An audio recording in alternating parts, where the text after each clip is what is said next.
ಈಗ ಹಿಂದೂ ಧರ್ಮದ ಆಚರಣೆಗೂ ಲಿಂಗಾಯತರ ಆಚರಣೆಗಳು ಏನು ಸಾಮ್ಯತೆ ಇದೆ, ಏನು ಸಾಮ್ಯತೆ ಇಲ್ಲ ಸ್ವಾಮೀಜಿಯವರೇ? ನೋಡಿ, ಹಿಂದೂ ಧರ್ಮದಲ್ಲಿ ಅಥವಾ ಹಿಂದುವಲ್ಲಿ ಯಾವ ಆಚರಣೆ ಇಲ್ಲ ಹೇಳಿ? ಯಾವುದಿಲ್ಲ ಹೇಳಿ? ಎಲ್ಲವೂ ಇದೆ. ಹೌದು, ಹಿಂದೂದಲ್ಲಿ ನಾವು ಆರಂಭದಲ್ಲಿ ಹೇಳಿದ್ವಿ, ಅಲ್ಲಿ ಎಲ್ಲವೂ ಇದೆ. ಇಲ್ಲದೇ ಇರೋ ಜಗತ್ತಿನಲ್ಲಿ ಎಲ್ಲಿ ಇಲ್ಲ.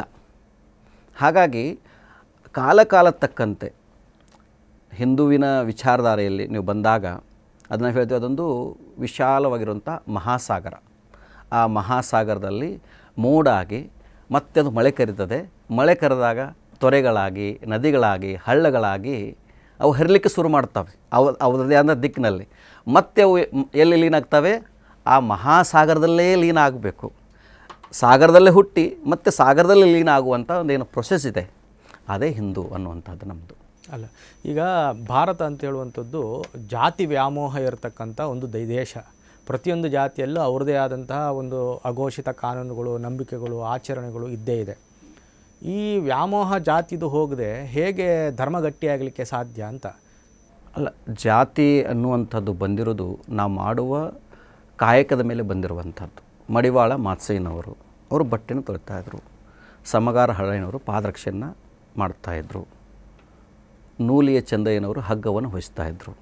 ಅದು ಜಾತಿ ಸೂಚಕ ಅಲ್ಲ, ಅದು ಕಾಯಕ ಸೂಚಕವಾಗಿರುವಂಥದ್ದು. ಅಲ್ಲ, ಬಟ್ ಈಗ ಜಾತಿ ಸೂಚಕ ಆಗಿದೆ. ಅಲ್ಲ, ಪುರಾಣದಲ್ಲಿ ಏನಿದೆ ಅದನ್ನೆಲ್ಲ ಹೇಳಲಿಕ್ಕೆ ಸುಲಭ. ಈಗ ಗುಣಕರ್ಮ ವಿಭಾಗ ಅಂತ ಹೇಳಿದರು ಭಗವದ್ಗೀತೆಯಲ್ಲಿ. ಒಬ್ಬ ಮನುಷ್ಯನನ್ನು ಗುಣ ಮತ್ತು ಕರ್ಮಗಳನ್ನು ನೋಡಿ ಅವನ ಜಾತಿಯನ್ನು, ಈಗ ತಾವು ಅದನ್ನೇ ಹೇಳ್ತಾ ಇದ್ದೀರಿ ಈಗ. ಬಟ್ ಈಗ ಏನಾಗಿದೆ? ಇಲ್ಲ, ಈಗ ಅದು ಆಗಬಾರ್ದಂತ ನಾವು ಹೇಳಲಿಕ್ಕೆ, ಬಟ್ ಅದು ಆಗ್ತಾ ಇಲ್ವೇ? ಸಮಾಜ ನಿಂತಿರೋದೇ ಜಾತಿ ಮೇಲೆ. ಈಗ ಆ ಥರದ ಪರಿಸ್ಥಿತಿ ಇದೆ. ಈಗ ಜಾತಿಯನ್ನ ಜ್ಯೋತಿ ಹಾಗೆ ನಾವು ಕನ್ವರ್ಟ್ ಮಾಡಬೇಕು, ಅದರ ಕಡೆಗೆ ನಾವು ಚಿಂತನೆಯನ್ನು ಮಾಡಬೇಕು. ಜಾತಿ ಹೊಡೆದಕ್ಕಾಗಲ್ಲ ಅಂದಮೇಲೆ ಆ ಜಾತಿಯಲ್ಲಿ ಹೆಂಗೆ ಜ್ಯೋತಿಯನ್ನು ಜಾಗೃತಿ ಮಾಡ್ಕೋಬೇಕು. ಈಗ ಸ್ವಾಮೀಜಿಯವರಿಗೆ ಬಸವಣ್ಣವರು ಜಾತಿ ರಹಿತ ಸಮಾಜವನ್ನು ನಿರ್ಮಾಣ ಮಾಡೋದು ಅವ್ರದ್ದು ಗುರಿಯಾಗಿತ್ತಾ? ಖಂಡಿತ ಅವ್ರದ್ದು, ಬಸವಣ್ಣವ್ರದ್ದು ಅಂತಂದರೆ ವಿಶ್ವಮಾನ್ಯ ವ್ಯಕ್ತಿತ್ವ ಅವ್ರದ್ದು. ನಾವಷ್ಟೇ ಹೇಳ್ತಾ ಇಲ್ಲ. ಕುವೆಂಪು ಹೇಳ್ತಾರೆ, ಕಾರ್ತಿಕದ ಕತ್ತಲಲ್ಲಿ ಆಕಾಶ ದೀಪವಾಗಿ ನೀ ಬಂದೆ, ಬಟ್ಟೆಗೆಟ್ಟವರಿಗೆ ದೊಂದು ದಿಕ್ಕಾಗಿ 8 ಶತಮಾನಗಳ ಹಿಂದೆ, ಓ ಆಧ್ಯಾತ್ಮವೀರ ಧೀರಾವತಾರ ಜಗಜ್ಯೋತಿ ಬಸವೇಶ್ವರ ಅಂದರು.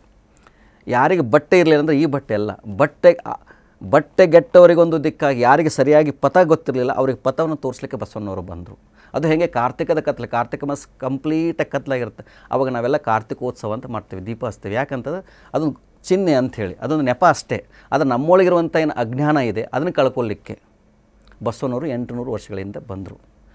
ಇವತ್ತು ಬುದ್ಧ ಬಂದ, ಮಹಾವೀರ ಬಂದರು, ಜ್ಞಾನೇಶ್ವರ ಬಂದರು, ಬಸವಣ್ಣವರು ಬಂದರು, ಗುರುನಾನಕರು ಬಂದರು. ನಾವೆಲ್ಲ ಫಾಲೋವರ್ಸ್ಗಳು. ನಮ್ಮಲ್ಲಿ ದೋಷ ಇದೆ, ಆ ಮೂಲತಃ ಅವರಲ್ಲಿ ದೋಷಗಳಿದೆ.